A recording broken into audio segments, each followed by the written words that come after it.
आज हम सुनेंगे निर्मल वर्मा की कहानी सुबह की सैर।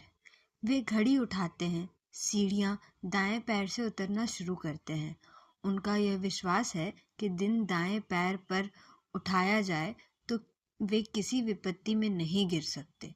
वे सुबह उठते भी दाईं करवट से हैं और जब उनकी बाईं आंख फड़कती है तो उन्हें अपने लड़के का ख्याल आता है जो बरसों से विदेश में पड़ा है। घड़ी घुमाते हुए वे नाले की तरफ चलने लगते हैं। वहां अब नाला नहीं है। 3 बरस पहले कमिटी ने उसे पाट दिया था, लेकिन आस पड़ोस के लोग अब भी उनके घर को नाले वाला मकान कहते हैं। पुराने दोस्तों की चिट्ठियां अब भी इसी पते पर आती हैं। कर्नल कर्नल निहाल चंद्र नाले वाला मकान और डाकिया भी उन चिट्ठियों को सीधा उनके घर ले आता है। वे चलते जाते हैं। नाले के परे एक छोटी सी पुलिया है, सफेद चूने में चमचमाती हुई। यहाँ आकर वे ठहर जाते हैं। यह उनकी सुबह की सैर का पहला स्टेशन है। वे अपनी घड़ी को पुलिया के सहारे टिका देते हैं, थैले को कंधे से उतारकर मूठ पर लटका देते हैं, सीधे खड़े हो जाते हैं, लगभग अटेंशन की मुद्रा में। एक सांस खींचते हैं, भीतर ले जाते हैं, फिर एक गांठ में कसकर बाहर फेंक देते हैं। फिर दूसरी सांस खींचते हैं, वही कसावट, वही घाट, वही ढील। फिर तीसरी सांस। इसे उन्हें कोई आराम मिलता है, किसी को नहीं मालूम। वे अपने से पूछते नहीं और कोई दूसरा उनसे पूछने वाला नहीं। उन्हें यह भी चिंता नहीं कि पुलिया के नीचे स्कूल जाने वाले लड़के उन्हें देखकर हैरत में खड़े हो जाते हैं। एक पतली सीख सा लंबा आदमी हवा में सांस खींचता हुआ, बांस सा हिलता हुआ, कर्नल साहब, कर्नल साहब, कहाँ है आपकी बंदूक तलवार? हंसते खींचते डरते हुए वे भागते जाते हैं। बारिश के पानी में उनके पैर छप छप छप छप करते और हवा में घास सरसराती रहती है। उस दिन निहाल चंद्र के कानों में देर तक बच्चों की आवाज़ें गूंजती रही। फिर सब कुछ शांत हो गया। उन्होंने आखिरी सांस खींची, जो एक गली सी उच्छ्वास बनकर बाहर निकल आई। पुलिया से अपनी घड़ी उठाई और रुमाल से उसकी मूठ साफ करने लगे। उसी रुमाल से अपनी नाक सिनकी और आंखें पोंछी। फिर थैला उठाकर कंधे पर लटका दिया। गले में सूखी सी किरक चुभने लगी। धुंधला सा ख्याल आया, शायद कहीं भीतर कोई तकलीफ है, लेकिन इतनी जरूरत नहीं हुई कि इस तकलीफ को प्यास का नाम दे सके। वे तकलीफ की धुंध में रहते थे। नाम देने का मतलब था पिंडारे की पिटारी खोलना, जिसके भीतर से पता नहीं कितनी दूसरी तकलीफें बाहर निकल पड़ेंगी। ना भाई, इससे बेहतर है ये धुंध है जहाँ सब कुछ एक जैसा है। निहाल चंद्र पुलिया पार करने लगे। नीचे, आगे, पीछे, चारों तरफ मैदान फैला है। पूरा मैदान भी नहीं, आधा हिस्सा धोबी घाट है, बाकी हिस्सा पेड़ों से ढका गया है। वह नाला जिससे शहर में ढक दिया गया था, अब यहाँ बेशर्मी से नंग धड़ंग बहता है। किनारे में किना, किनारे पर चौड़े सपाट पत्थर बिखरे हैं जो आंखों में सूल से चुभते हैं। निहाल चंद्र ने थैले से धूप का चश्मा निकाला, पहनकर चारों तरफ देखा तो ठंडा सा अंधेरा दिखाई दिया। रात का ठहरा हुआ अंधेरा जैसा नहीं, बल्कि काली रोशनी का दरिया। वे धीरे धीरे उसमें उतरते हैं और पत्थरों से बच बच कर चलने लगते हैं। कहाँ जा रहे हैं कर्नल बाबू? पत्थरों पर कपड़े पीटती हुई धोबिनों की आंखें ऊपर उठती हैं, हाथ हवा में ठिठक जाते हैं। धोबियों के कुत्ते घर के न घाट के। कर्नल निहाल चंद्र की एकनिष्ठ, नीरव, मंद चाल को देखकर कुछ ज्यादा ही भभक आते हैं। दांत निपोरते, खखराते हुए उनके पीछे भागते हैं, किंतु उनके पास आने की हिम्मत नहीं करते। उनकी मीटर भर लंबी छड़ी को देखकर बीच में मीटर भर का फासला छोड़ना नहीं भूलते। और निहाल चंद्र उनके लिए जैसे चिढ़ाते बच्चे वैसे रिरियाते कुत्ते सब एक चलते हुए दृश्य का हिस्सा हैं। एक धुएं सी ध्वनि जिसमें सब कुछ समा जाता है। यह नज़ारा अगर टूटता है तो सिर्फ एक जगह, जहाँ जंगल शुरू होता है। वहाँ कोई आवाज़ नहीं है, ना कोई रंग, ना रोशनी, सिर्फ पेड़ों की लंबी कतारें और नीचे धूप के धब्बे टिमटिमाते हैं। यहाँ काले चश्मे की कोई ज़रूरत नहीं। निहाल चंद्र कंधे से थैला उठाकर दूसरे कंधे पर लटका लेते हैं। कोट के बटन खोलते हैं तो नवंबर की हवा सरसराती देह को खटकाने लगती है। ऊपर पेड़, नीचे झाड़ियाँ, बीच बीच में गुलमोहर की सुर्ख लहराती लपटें, सुरसुरी सी आवाज़, जिनमें सुनकर निहाल चंद्र को ग्वालियर के जंगल याद आ जाते हैं, जहाँ वे अपने फौजी दोस्तों के साथ शिकार पर जाते थे। वे अब उसे याद भी नहीं करते थे। खट से कोई स्लाइड पर्दे पर चमक जाती थी। पुरानी जिंदगी का एक हिस्सा सांस लेने ऊपर आता था, फिर छप से अंधेरे में डूब जाता था। और निहाल चंद्र तेजी से कदम बढ़ाते हुए जंगल में गुम हो जाते। कुछ देर तक पता भी नहीं चलता था वह कहाँ है, किधर गायब हो गए। सिर्फ झाड़ियों में हल्की सी सरसराहट सुनाई देती, जैसे कोई जानवर भागा जा रहा हो। और तब अचानक उनका सिर दिखाई देता, अभी यहाँ अभी वहाँ। कोई छिपकर उन्हें देखता तो हैरत में पड़ जाता कि इतनी उम्र में भी वे इतनी तेजी से भाग सकते हैं, छड़ी और थैले के साथ।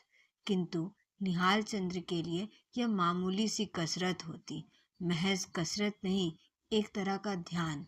उनका चेहरा एक अलौकिक सी तालीनता में डूबा था। एक अजीब सा भ्रम होता, मानो वे एक जगह स्थिर हों, सिर्फ उनकी लंबी सीकियां टांगे भागी जा रही हैं। फिर धीरे धीरे उनकी टांगे भी स्थिर हो जाती, सिर्फ बूढ़ा दिल हड्डियों के सीखचे पर टकराता रहता और वे रुक जाते, अंधमुंधी पलकों को खोल देते, चारों तरफ देखने लगते।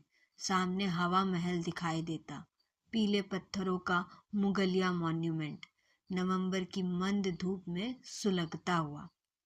निहाल चंद्र के सफेद बालों से पसीने का परनाला बहता हुआ उनकी कनपट्टियों पर चूने लगता। वे सिर को झटका देते, रुमाल से माथा पोंछते, घड़ी और थैले को हवा महल की सीढ़ियों पर टिका देते, सांस लेते। सैर की थकान उनकी देह से टूटे हुए खंडर में जुड़ जाती। यह उनकी सैर का दूसरा स्टेशन है। यह हवाघर बहुत पहले शायद सच में कोई स्टेशन रहा हो, एक पड़ाव जहां मुगल सेनाएं दिल्ली से मार्च करती। यहाँ घड़ी दो घड़ी डेरा डालती होंगी। स्वयं शहंशाह शायद यहाँ छुट्टी के दिन पिकनिक के लिए आते हों, वरना उस उजाड़ जंगल में इतने नखरे नकाशशिला वाली इमारत ही कोई क्यों बनाता। निहाल चंद्र को यह छिपा खजाना अचानक ही मिल गया था। एक दिन सैर करते करते यहाँ आ भटके और आँख उठाते ही हवा से हवा घर उतर आया। सफ़ेद सीढ़ियाँ, झालदार झरोखे, बड़ी बड़ी आँखों से रोशनदान। किंतु जो चीज़ निहाल चंद्र को हमेशा अचंभे में डाल देती थी वह था नीला गुंबद। भूरे पीले जंगल में वह नीलापन उनकी आंखों को अजीब सी राहत देता था, एक ठंडे स्वच्छ हीरे सा झिलमिलाता हुआ। उस दिन भी निहाल चंद्र गुंबद को निहारते रहे, फिर एक लंबी सांस खींची जो आह और हे ईश्वर के बीच जैसी कराहट में बुझ गई। फिर थैले से एक खाकी रंग की बरसाती निकाली और हवा घर की सीढ़ियों तले करीने से बिछा दी। यह उनकी प्रिय जगह थी। झरोखे से आती हवा में डोलता गुंबद, नवंबर की धूप, और क्या चाहिए। कुछ भी नहीं, सारी हलचल बंद, ना कोई आवाज, ना शोर, ना किसी तरह की हलचल। एक तिनका भी हिलता तो उसकी गूंज निहाल चंद्र की नसों को खटखटाती जाती। कभी कभी किसी जंगली परिंदे की चित्कार हवा में थर्रा जाती, जैसे वह अपनी भूख चीख से निहाल चंद्र की डूबी भूख को कुरेद रहा हो। उसकी चीख सुनकर निहाल चंद्र को अपना लंच याद हो आया और उनका हाथ अनायास अपनी पोटली की तरफ मुड़ गया। उबला हुआ अंडा, टमाटर और खीरे की सैंडविच, थर्मस में कॉफी। देवी सिंह हर चीज बड़े करीने से रखता था, मानो वह सुबह की सैर के लिए नहीं, जिंदगी की सफर पर निकल रहे हों। उस पहाड़ी छोकरे को सब कुछ याद रहता था, यहाँ तक कि वह नमक और काली मिर्च की पुड़िया भी रखना नहीं भूलता था। थैले के दूसरे कोने में ट्रांजिस्टर भी दुबका होता था, जिसे मन्नू विदेश से उनके लिए लाया था। जर्मन ट्रांजिस्टर, उनकी हिंदुस्तानी ऊब और शून्यता को भरने के लिए। वे उसे शायद ही कभी खोलते। कई बार इच्छा हुई थी कि उसे देवी सिंह को दे दे, वह भी तो दिन भर साए साए करते मकान में ऊंघा करता है। घड़ी दो घड़ी इस खिलौने से ही खेल लिया करेगा, किंतु फिर वे अपनी इच्छा दबा डालते। गूंगे ट्रांजिस्टर से बेटे की आवाज सुनाई देती, आप दिन भर खाली बैठे रहते हैं, जरा इसे ही सुना कीजिएगा। और तब उन्हें अजीब सा सन्नाटा घेर लेता। दम तोड़ती जम्हाई खींचते हुए वह बुड़बुड़ाने लगते, खाली कहाँ प्रभु, मुझे 1 मिनट की फुर्सत नहीं। पता नहीं यह बात वे अपने बेटे से कहते जो विदेश में था, या अपनी पत्नी से जो परलोक में थी, या सचमुच प्रभु से जो कहीं ना था। उन्हें शायद खुद ही पता नहीं होता कि वे अपने से क्या कहते हैं। हवा से जहाँ इतनी आवाजें बहती हैं, वहाँ उन्हें अपनी बातें भी उड़ती जान पड़ती थी। कोई उनसे पूछता, आपको 1 मिनट की फुर्सत नहीं, आखिर आप करते क्या हैं? वे झट कह देते, देखते नहीं खाना खा रहा हूँ। और यह सच भी होता। खाना, देखना, चलना, सोना, जीने के साथ साथ ये काम एक और में चलते थे। और निहाल चंद्र इस बीच अपने से बातें भी करते थे और अपने को ही सुनते थे। सुनना वह सोते हुए भी होता था। खाने के बाद आंखें मूंदने लगती। निहाल चंद्र डबल रोटी के कंडल और अंडे के छिलके अखबार में बटोर कर अलग रख देते। थैले की गुड़मुड़ी बनाकर बरसाती के सिरहाने टिका देते। पैर पसार कर लेट जाते। किंतु इस पहल की नींद आती, परिंदों करेला उनकी जूठन पर टूट पड़ता। खट खट खट। निहाल चंद्र को लगता जैसे उनकी चोंचें अखबार पर नहीं, उनकी नींद में सुराख भेज रही हूँ। चिड़ियों के पीछे चीलें आती और उन्हें खदेड़ कर बचे कुचे टुकड़े को दबोचकर गायब हो जाती। हवा में उनकी डाइव और उड़ाई गिरी उड़ान के बीच छपाक सी आवाज होती, जैसे नींद के बीचों बीच किसी ने छलांग लगाई हो। सिमटते हुए सपने तितर बितर हो जाते। बादलों की सरकती छाया में नील गुंबद कुछ टेढ़ा सा हो जाता और निहाल चंद्र को लगता जैसे वे सब कुछ डोलते पर्दे के पीछे से देख रहे हों। एक लेटा हुआ आदमी, सिरहाने पर दबा थैला, हवा में फड़फड़ाती बरसाती। और तब उनका दिल तेजी से धड़कने लगता। वे प्रतीक्षा करने लगते। तो ये था निर्मल वर्मा की कहानी सुबह की सैर का पहला भाग। उम्मीद है आप सबको पसंद आया होगा।